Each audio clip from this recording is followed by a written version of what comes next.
Hey guys, this is Travis Single with High MMA Network, and we are in Colorado Springs, Colorado, and we got none other than Jeremy Horn. How you doing, bud? Good, good. A little bit of a cold, but I'm surviving. Yeah, that'll work.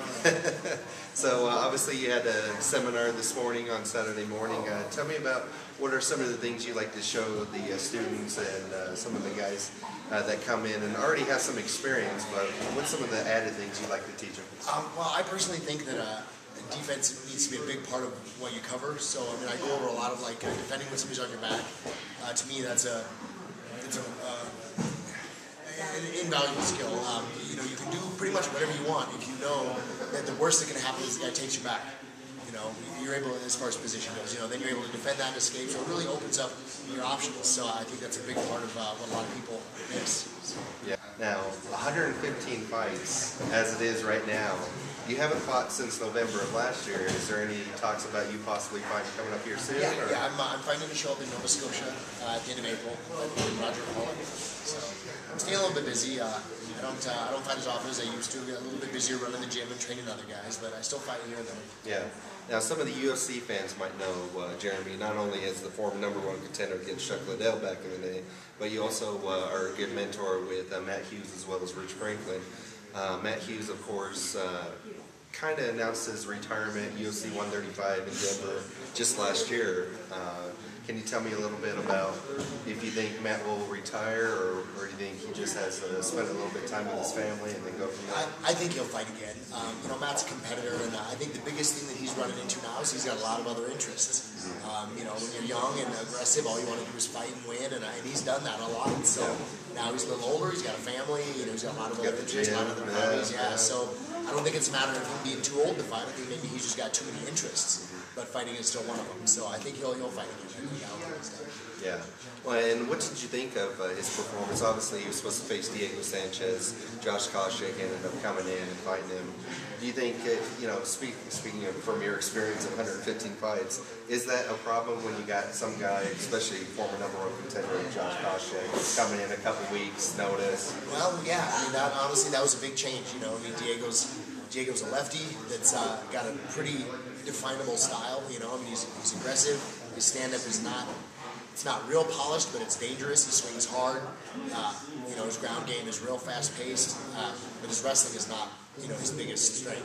And then you have Koscheck, who's a right-handed guy who's a little more polished on his feet, but not as aggressive, and he's got way more wrestling credentials. So those are very, very different opponents, and that was certainly a difficult task to deal with on 2 weeks' notice. Yeah. Now, can you think of somebody, as far as in the 170-pound division, is there somebody like Matt would maybe like to face? I know Hoyce was always trying to talk, you know, him to try to get the rematch and stuff. Is there somebody that you maybe like to see him face? Maybe like a Rory McDonald or somebody coming up, or somebody that, you know, you might want a rematch or something like that? Can you think of really anybody off the top of your head? You know, no, I don't really know. I mean, I don't think right now. Like I said, I mean, he's got a lot of interest, so I don't know if pursuing the title again is something he's interested in. So, I mean, fighting somebody like Rory, I mean, that would be something that would be, you know, on the lines of looking for a title again. Oh, yeah. Rory's a very talented guy. But I think Matt is more interested in interesting fights. You know, and keeping his legacy strong. Well, yeah, I mean, not even that. I mean, just, you know, a fight like Royce Gracie, or, you know, when he fought Henzo. Just interesting fights. Not necessarily fights that are going to push him towards a title, because I don't know if that's something he's interested in. Yeah.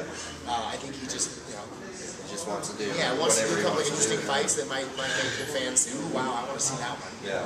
Rather than, you know, winners in line for a title. Yeah, yeah. His days are never, especially already being a UFC Hall of Famer, there's nothing much really to prove, you know? Right. So that's great. Now, your gym, of course, is in Sandy, Utah, with the Elite Performance Gym on there. You got DeMarcus Johnson, and you usually have guys coming and stuff, but tell us about some of your younger talent that, of course, you brought up last night as well. Yeah, so. Yeah. You know, when I moved to Salt Lake, it was 9 years ago, and I basically started from scratch, you know, building another team of guys. You know, all the guys that I trained with out in Iowa stayed there, obviously. So it's been a while now getting together, but I've got a new crop of guys coming up. Obviously, DeMarcus Johnson is pretty well known. He's in the UFC now. I've got a handful of other guys that are right now fighting locally and regionally, and they're getting ready to break out in the next scene. And obviously, David Putman is one of the guys who followed me last night. He's been training with me for like 10 years. And you know, David Castillo's another one that's going to be making a name. He's had a couple of fights here and there, but for the most part, he's been mostly regional and local. Excuse me. Craig Ross is another guy that's people are going to be seeing. So, I've got a lot of guys that are just ready to make that break into the next level. They just need an opportunity. Yeah. Now, tell us about some of the guys that are watching the YouTube video now. A lot of the guys that watch are from Colorado, so they kind of know the Colorado scene. Tell us a little bit about the Utah scene as far we kind of got guys all the way from Ryan Schultz and Ed Herman's gym up in Fort Collins, all the way to like Montrose and here right here in Colorado Springs. So, how is the environment in Utah as far as the MMA community goes? It's actually pretty big. There's a pretty big MMA community. There's 4 or 5 decent gyms.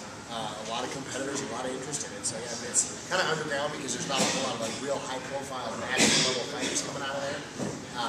But there's a lot of talent. Yeah. Now, a couple years ago in 2010, Salt Lake City was actually supposed to have the UFC on Versus 2 card, which would have been John Jones versus Vladimir Matyushenko. They decided to go to San Diego instead. Why do you think? I've heard low attendance. What do you think the whole deal with that is? Well, you're not going to come to Utah. You're not going to come to Mormon Country and do a show on Sunday. I think that was the biggest problem. And that's what I thought too, because a lot of people were having the problem with it, especially being a top Mormon and Sunday just being a lot of things where not only it was a weird show to begin with on a Sunday period. So I think that's the problem you're going to run into. So you think that's pretty much all it was? I think so. Yeah. I think it's just a really tough market to sell something on Sunday. Utah pretty much shut down on Sunday. Yeah, exactly. So, well, we appreciate your time and hope to come back in a couple months down the road. So, I'd love to come back. And good luck with your next fight. Thanks again, Jeremy. Appreciate it.